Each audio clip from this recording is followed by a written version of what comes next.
Olá, é com muita alegria que nós estamos aqui hoje falando com os amigos do Centro Espírita de Regeneração Chico Xavier, na sua reunião pública virtual.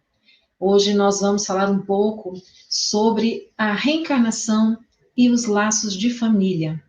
E nós vamos começar compartilhando um slide que nós temos aqui para que possa direcionar o nosso pensamento nessa nossa conversa. Quando nós pensamos, então, na vida, não é? No que nós temos, nas coisas, o homem sempre teve muitas dúvidas, muitas indagações. Quem somos? De onde viemos? Por que nós estamos aqui? A morte é o fim de tudo? Percebem que são indagações que o homem sempre se fez e normalmente não se tinham respostas claras a esse respeito. Aí vem o Espiritismo, que é a terceira revelação, não é? O Consolador prometido por Jesus, e vem trazendo para nós todas as respostas para essas dúvidas existenciais da humanidade. Então, nós aprendemos que nós somos espíritos imortais, filhos de Deus, criados todos da mesma forma, simples e ignorantes, dotados de livre-arbítrio e destinados à perfeição. Então, uma coisa que nós temos certeza é que cabe a nós caminharmos na nossa senda evolutiva, mas um dia todos nós seremos perfeitos. E de onde nós viemos? A partir do momento em que nós somos criados por Deus, nós fomos repetidamente alternando momentos aqui como encarnados, não é? Em algum mundo como encarnados, e também retornando ao mundo espiritual como desencarnados. Por que reencarnar? Por que estarmos aqui? Exatamente porque aqui é a escola onde nós temos a oportunidade de vivenciarmos as lições que Jesus veio nos ensinar. Jesus, que é o espírito mais evoluído que já esteve conosco na Terra, é o nosso guia e modelo, governador espiritual do nosso planeta. Quando nós estamos aqui no mundo material, é que nós vamos colocar em teste, em prova, se nós realmente estamos aprendendo as lições que Jesus nos ensinou, que refletem a lei divina, aquilo que Deus espera de cada um de nós. E aí é claro que nós aprendemos que não, a morte não é o fim de tudo. A morte nada mais é do que uma passagem para um outro plano, onde nós prosseguiremos vivendo no mundo do espírito, que somos nós, seres espirituais. E assim sucessivamente, não é? Nós vamos acompanhando todo o processo de evolução. E a evolução, ela se dá em tudo. Hoje nós estamos no planeta Terra passando por um momento de transição. É o período que nós temos chamado de transição planetária, em que a Terra deixará de ser um mundo de expiações e provas e se transformará num mundo de regeneração, onde o bem preponderará. Mas quando isso se dará, nós não sabemos. É um processo. Nós não podemos marcar uma data. Sabemos que estamos passando por muitas situações que fazem parte deste período.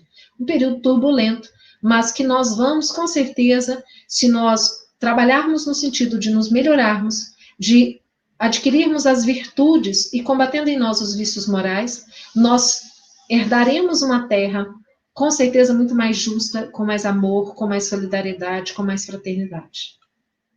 E a reencarnação, então, ela é esse princípio fundamental do Espiritismo que nos ajuda a compreender a justiça divina. Porque nós poderíamos ficar imaginando por que Deus permite tantas desigualdades no mundo? Desigualdades sociais, desigualdades de riqueza, desigualdade de aptidões. Por que uma pessoa nasce saudável, bonito, inteligente, com todas as oportunidades, enquanto outra nasce com todas as dificuldades, todas as privações materiais, morais, com defeitos físicos, mentais? Por que Deus permite que isso aconteça?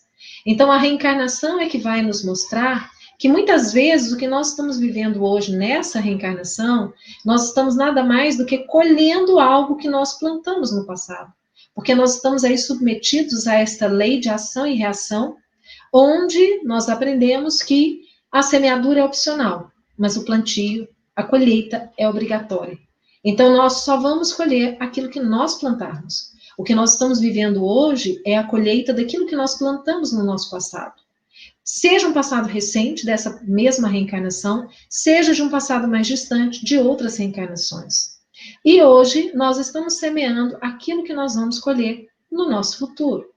Então, é muito claro, muito fácil de nós entendermos a justiça divina seguindo este princípio da reencarnação. Bom, qual é o objetivo da encarnação dos espíritos? Por que a gente reencarna? Allan Kardec fez a pergunta 132 do Livro dos Espíritos. E os espíritos, então, eles explicaram que a reencarnação é justamente isso, é a oportunidade que nós temos de virmos aqui viver na prática aquilo que nós aprendemos na teoria quando nós estamos lá no plano espiritual. E aí nós vamos entender que a família, ela é um elemento muito importante no nosso processo reencarnatório. Porque quando nós planejamos a nossa reencarnação, e a maioria de nós participou desse planejamento, nem todos nós, talvez, tivemos tido condições de fazer isso. E aí tivemos que contar com o auxílio do nosso espírito protetor, dos nossos benfeitores amigos espirituais. Mas muitas vezes nós participamos do planejamento reencarnatório. E nós, então, estamos nesta família que nós estamos hoje, nós sabemos que não é por acaso. Nós não caímos aqui de paraquedas. Nós estamos na família que foi a mais adequada para o nosso momento evolutivo. Quem está conosco nessa reencarnação, na condição de nossos familiares, eles têm conosco um compromisso e nós temos um compromisso para com eles. Mesmo que se tratem de espíritos afins ou não afins, ou espíritos que estão conosco por uma primeira vez, mas criou-se um vínculo a partir do momento em que nós concordamos e assumimos essa condição de estarmos juntos, compondo a mesma família aqui na Terra. E nós vamos encontrar na doutrina espírita que nos diz o seguinte: a família é a unidade básica da sociedade, formada por indivíduos com ancestrais em comum ou ligados por laços afetivos. Ou seja, a família, ela não é somente a família consanguínea, porque muitas vezes a criança nasce e já perde os pais, ou já fica órfã logo cedo, ou os pais não têm condições de ficar com ela e dão para adoção. A família que a cria é a família espiritual dela. Então, os laços, eles não são somente os laços de sangue, eles também são os laços espirituais. Porque nós temos todos, nós todos somos filhos de Deus. Então, nós temos o nosso parentesco por criação. Mas nós temos aqueles laços afetivos que nos ligam a pessoas que não fazem parte da nossa família consanguínea, mas que são tão amados por nós, às vezes até mais, do que os familiares consanguíneos. Então, por isso que os laços, eles não são somente os laços consanguíneos, mas os laços afetivos, eles também são muito importantes na criação do nosso núcleo familiar. Do ponto de vista espiritual, a família, então, tornou-se a célula máter do organismo social, onde se desenvolvem os sentimentos, a inteligência e o espírito desperta para as realizações superiores da vida. Está aí, né, a fala de Joana de Ângeles, pela psicografia de Divaldo Franco, no livro SOS Família. A família deve ser fundamentada no amor. Quando nós nos relacionamos com alguém e chegamos à conclusão de que nós amamos essa pessoa, somos por essa pessoa também amados e decidimos constituir uma família, o que vai fortalecer essa nossa família é justamente esse sentimento, o amor. Porque com o amor nós vamos enfrentar todas as dificuldades que nós sabemos que nós teremos, nós encontraremos. Então o amor, ele vai nos ajudar a superar as dificuldades que o convívio nos impõe. O convívio social, o convívio familiar nos impõe. Por isso que o amor é um sentimento fundamental. E o compromisso afetivo e moral entre os cônjuges deve ser aquele estabelecido por meio do companheirismo, pela disposição em se compreender um ao outro e dar força um para o outro nos momentos difíceis. É preciso que haja muita união. E exatamente por ter o amor é que nós vamos conseguir desenvolver, não é?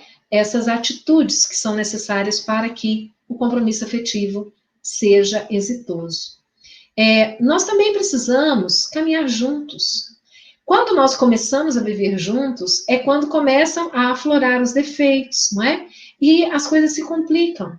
Por isso que em todo relacionamento, o primeiro ano, o segundo ano, são os mais difíceis, porque é o período em que nós estamos nos adaptando, aprendendo a conviver com o outro.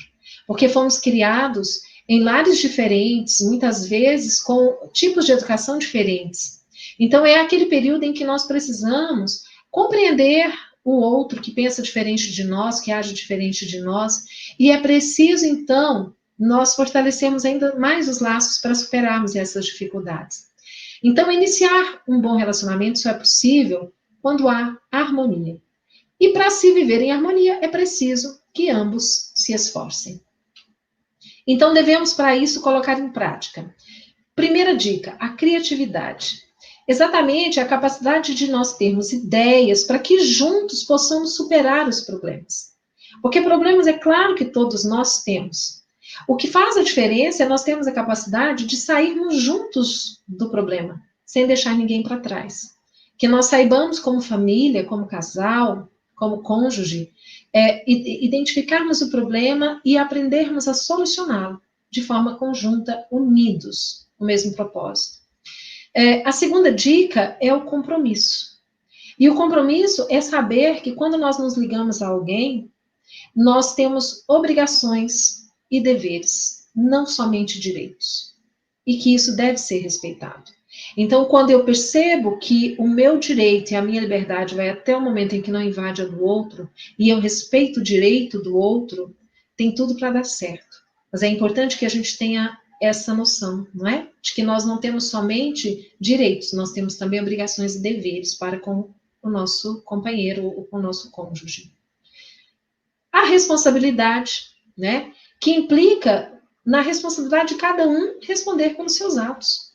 Nós temos livre-arbítrio e nós somos responsáveis por nós. Então, é natural que nós todos cometamos erros. Nós somos seres ainda imperfeitos, em processo evolutivo.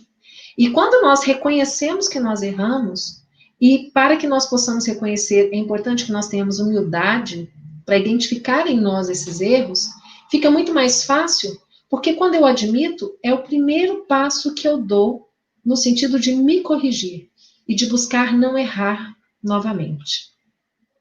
E casamento perfeito não é aquele que não tem problemas. Porque, na verdade, todos vão ter problemas, né? Mas é aquele em que há uma atuação, tanto do esposo, da esposa, do companheiro, da companheira, para que essa aliança se mantenha sólida. Para que os dois que compõem aquele casal possam trabalhar pela solidez deste relacionamento. Emmanuel, pela psicografia de Chico Xavier, no livro Vida e Sexo, nos diz: o casamento, ou a união permanente de dois seres, implica o regime de vivência pelo qual duas criaturas se confiam uma à outra, no campo da assistência mútua. Olha que definição bonita, não é? De casamento, de união entre dois seres. E aí, Joana de Ângeles, pela psicografia de Edivaldo Franco, no livro SOS Família, fala que o casamento é a formação de uma parceria, com respeito, com carinho mútuo, com união e concentração de ambos para a formação do lar. Com o exercício da educação, da tolerância, da compreensão, dos pequenos e importantes gestos diários com que se envolve o outro em amor. Olha que bonito, né? Também, Joana, nos falando aí sobre os relacionamentos. Em O Livro dos Espíritos, na questão 774, os Espíritos nos dizem: os laços sociais são necessários ao progresso, e os laços de família estreitam os laços sociais. Eis porque os laços de família são uma lei natural. Deus quis que o homem aprendesse assim a se amar como irmãos. A família, então, ela é esse ambiente mais propício para nós aprendermos a amar. Porque se nós não conseguimos amar nem os nossos, aqueles que estão conosco diariamente, como é que nós vamos aprender a amar a humanidade? Como Jesus nos orienta e nos recomenda. Então, quando nós estamos juntos numa mesma família, é sinal de que nós temos algo a aprendermos juntos. E essa família, ela tanto pode ser formada por afetos, mas também por desafetos. E a oportunidade de nós renascermos juntos, como irmãos, como cônjuges, como pais, como filhos, é justamente de nós superarmos o problema que nós tivemos no passado e passarmos a desenvolver um sentimento diferente, de amor por aquele que antigamente nós só sentíamos a mágoa, não é? Ou a culpa, quando éramos nós que havíamos prejudicados. Então, o casamento, ele é uma união física e é também uma união espiritual. E ele é assumido perante o altar da consciência no templo do universo. Então, é interessante que essa orientação nos diz que, claro, que o casamento civil, para atender às leis do país onde nós vivemos, ele pode ser importante. É uma ação que nós podemos ter para legalizar ou legitimar a nossa união. Mas nós não podemos nos esquecer que a união, ela é espiritual. Essa é a mais importante. Nós temos que ter sempre isso em mente. E é interessante no livro Estudando a Mediunidade, de Martins Peralva, ele fala que existem alguns tipos de casamento.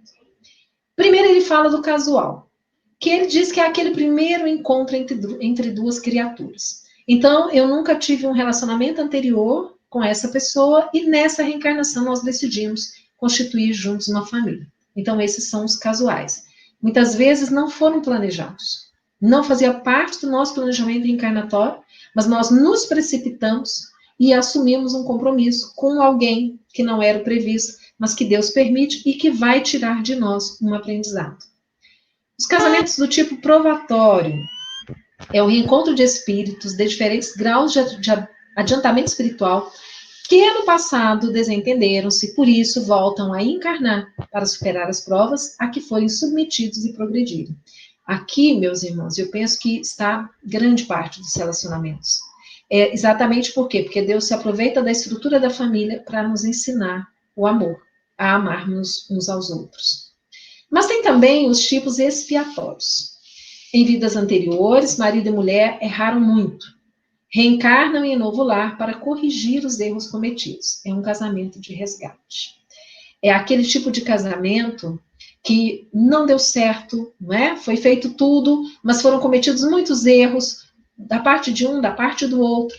E aí, quando retornam ao plano espiritual, percebendo os erros do passado, resolvem renovar o pedido a Deus para uma nova oportunidade, para tentarem virem juntos, para repararem os erros que tiveram, que fizeram durante aquele matrimônio, mas agora numa nova oportunidade de reparação e de resgate dos erros do passado.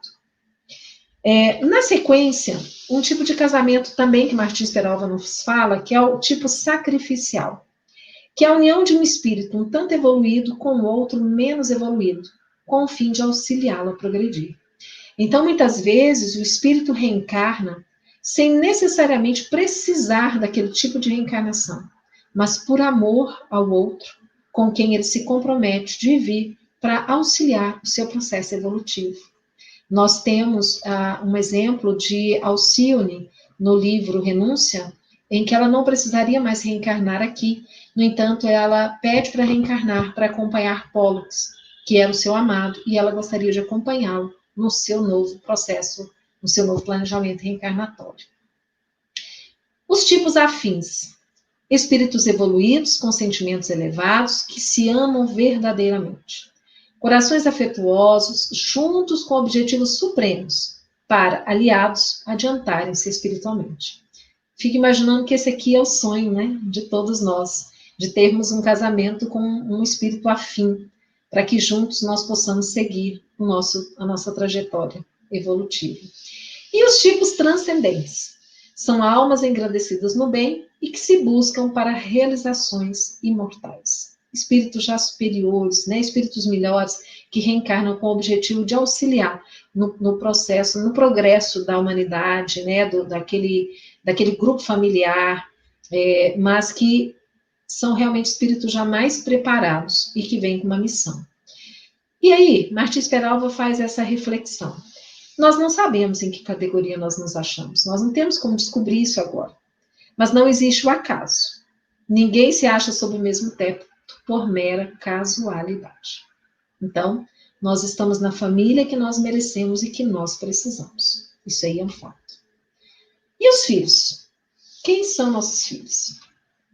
Emílio Miranda, no livro Nossos Filhos São Espíritos, ele nos diz que muitas vezes nós temos algumas ideias que são preconcebidas, são clichês, tá? Por exemplo, a gente costuma falar muito isso, né? Olha, o Marquinhos puxou o jeito enérgico do pai. Ou então, olha, o Joãozinho é sistemático, igual o pai dele, não é? Olha, o fulaninho faz exatamente igual ao pai, puxou o pai. A parte do temperamento, do caráter. Ou às vezes assim, Melissa é temperamental como a mãe, é vaidosa como a mãe. Ou então, Melissa é uma manteiga derretida, vive chorando como a mãe. A gente sempre tenta relacionar, né, como se nós herdássemos também geneticamente as características de personalidade dos nossos pais. E aí, nós vamos encontrar na obra Vereda Familiar, psicografada pelo Raul Teixeira, ditado pelo Espírito Teresa de Brito, que ela nos diz assim: mesmo na condição de estar temporariamente esquecido de si mesmo, o ser não se mostra, por isso, apartado das reminiscências, que do inconsciente visitam-lhe a consciência, apresentando a sua formidável bagagem de variadas conquistas. Ou seja, os nossos filhos são espíritos que já viveram, que já têm experiências, trazem consigo toda uma bagagem espiritual. Então, não pensemos que nós estamos lidando com seres recém-criados por Deus e que coloca nas nossas mãos para que nós possamos conduzi-los. É verdade que Deus nos confia como filhos para que nós possamos auxiliar na condução do seu processo reencarnatório.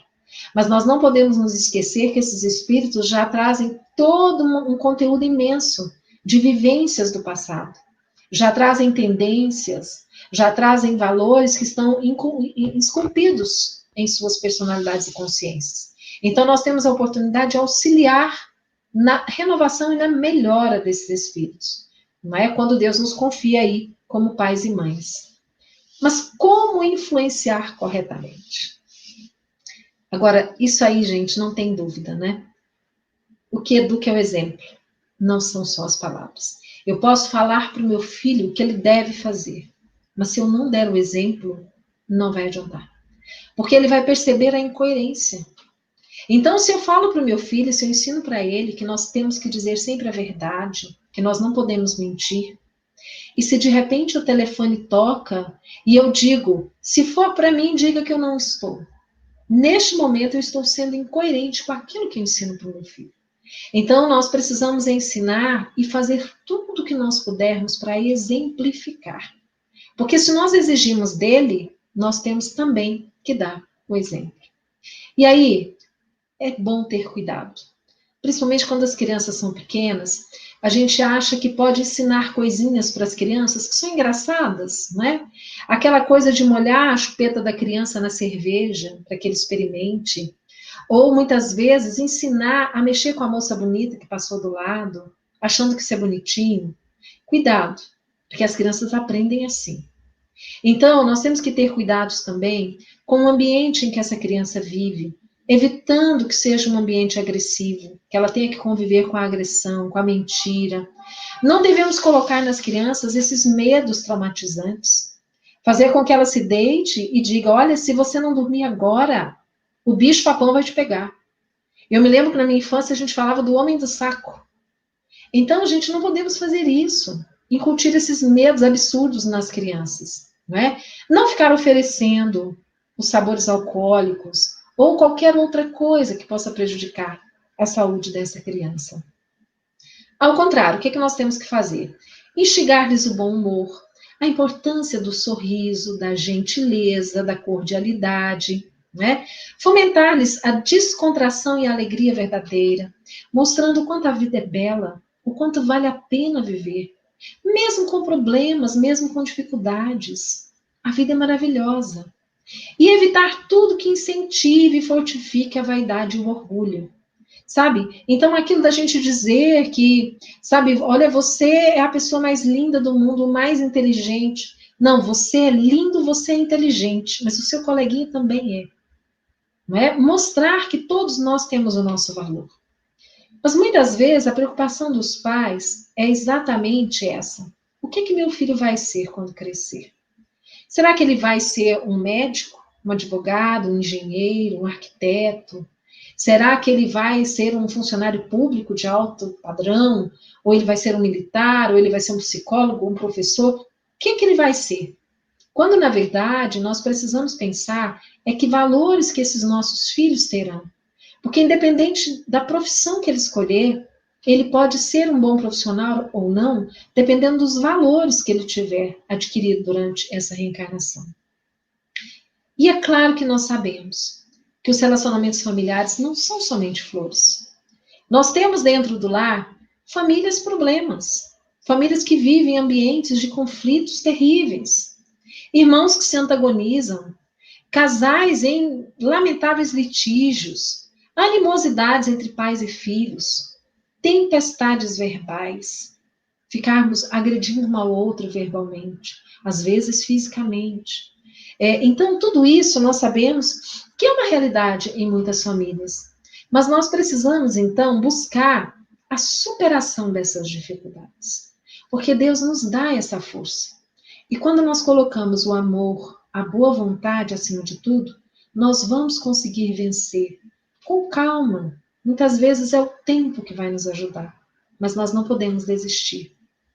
E aí vão ficar algumas dicas para nós termos um bom relacionamento conjugal. Perdoar os erros do passado, tanto os que você comete quanto os que a outra pessoa comete. E esqueça esses erros. Não fica falando na primeira oportunidade que tiver. Então, muitas vezes, se o nosso cônjuge erra, você diz assim, tudo bem, meu bem, eu te perdoo. Mas na primeira contenda, você joga na cara do outro. Então, isso não é esquecer.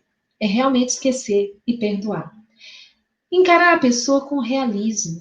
Entender que aquela pessoa, ela é assim como você, uma pessoa em construção.